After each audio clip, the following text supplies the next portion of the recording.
Tony D and Little Joan with a screenwriter's rant on three different trailers: Love and Taipei, Traitor, and Kill Shot. Smash a like and subscribe. Thank you for smash liking and subscribing. Check out my books. Links in the description. Comedy horror in South Jersey. It's the Pineys. Books 1 through 12 available at Amazon.com. Speaking of the Pineys, I'm doing my talk today at 2 p.m. at the Bordentown Library in Bordentown, New Jersey. Stop by for How to Hunt the Jersey Devil. Let's get into it. Love and Taipei is a love story about a girl who's sent to Taipei by her parents. She meets another girl who's very gregarious. She's very shy. And then turns out it's just an excuse for college students to get together and, have sex, meet girls, meet guys, and that's what happens. So she gets introduced to a guy, and then another guy she meets organically, and it's about, oh, which guy am I going to end up with? Or do I end up with a guy at all? Do I just go out on my own because I don't need no man? I don't know. It's a love story. It's not my kind of thing. It's based on a book. So, I mean, the cast looks very nice. It looks very high quality. So, if you're into these kinds of stories, I think it would be okay. First act, she's shy. She doesn't do anything. She doesn't go anywhere. Her parents push her out to Taipei to live her life. Second act, she meets her gregarious roommate who helps her come out of her shell. She meets guys. She has to choose between the two. Third act, she chooses either one of the guys or nobody.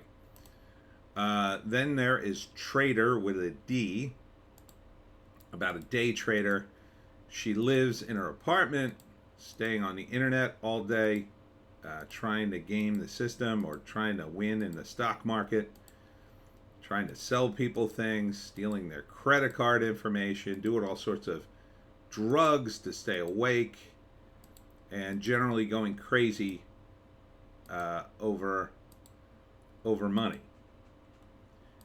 It's a low budget affair, I think, just with this actress, who reminds me a little bit of Dennis from It's Always Sunny in Philadelphia. I think at the end, maybe she makes some money. So first act, she starts out scamming people. It's a lot of fun. But she needs to kick up her game, maybe. And so she hits the stock market after scamming enough money.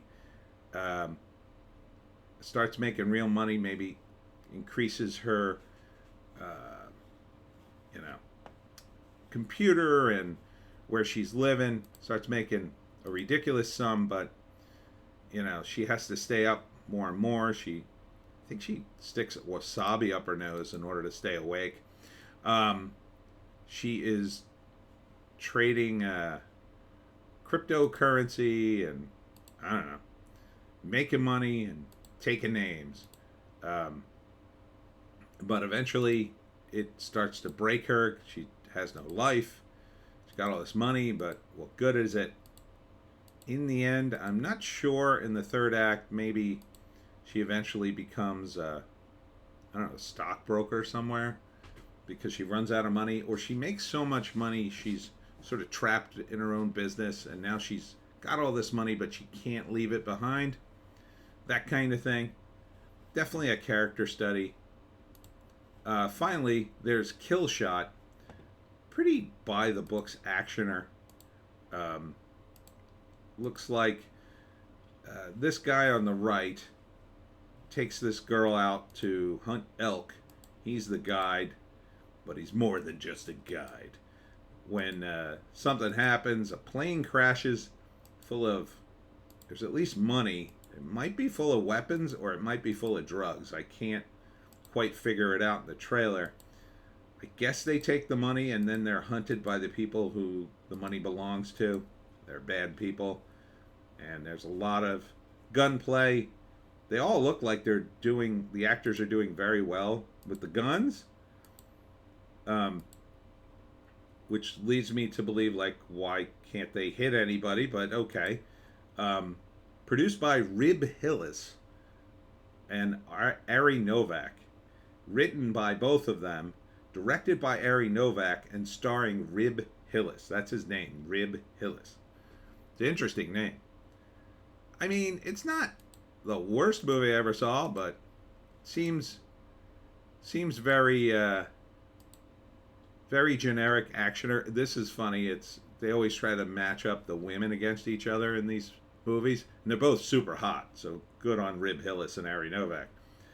Um, so I would see this first act. They go out in the woods to hunt elk. There's the money. Um, Next act, they find the money and I don't know. This guy tried to parachute or whatever. They're starting to piece together what was going on with the plane, and now they're being hunted by bad guys. I'm not sure. This woman's got a flamethrower and looks like she came from the Middle East. Like, what's her deal? Is she a terrorist, or is she just from the Middle East? And I don't know. She's involved in. She's the bad guy in this, I think, or one of them. It's a weird. I guess it's a warehouse of some sort. It looks cool. I mean, you guys are doing kind of all the right things, circa 1985, but I don't know. I mean, I would see it. I mean, I guess it's. That's a nice still. Kind of looks like a video game, really. Yeah, I mean, it's got all this stuff I want to see. Hot girls, guns, action. So I can't really complain about it. It just seems a little stiff. It seems like you needed to loosen up just a little bit in the movie. The actors, they just seem a little too serious. But beyond that, it looks all right, I guess.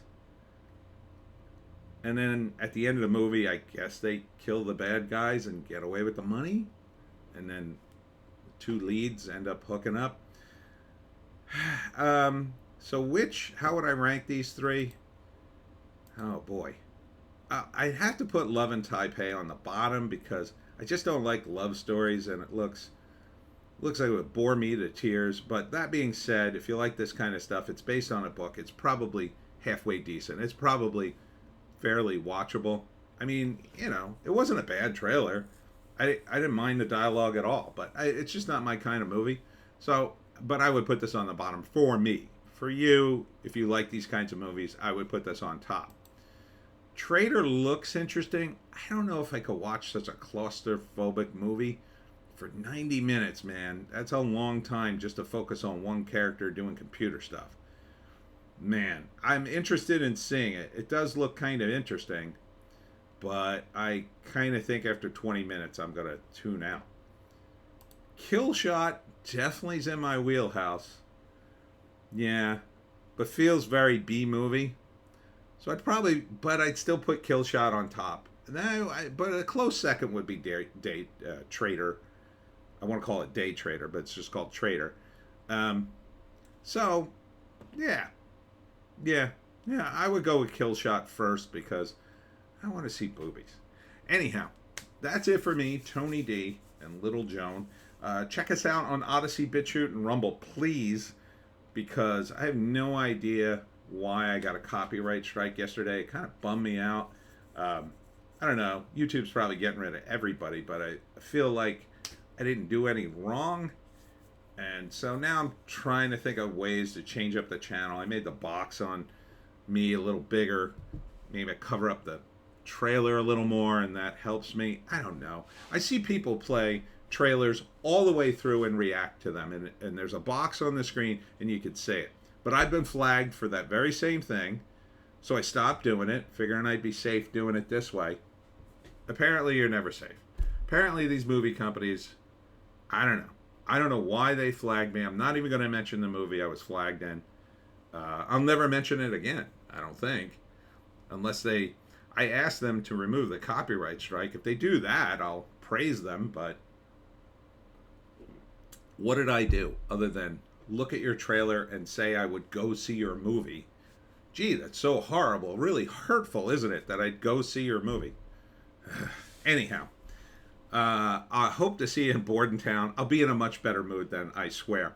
See you in the next one.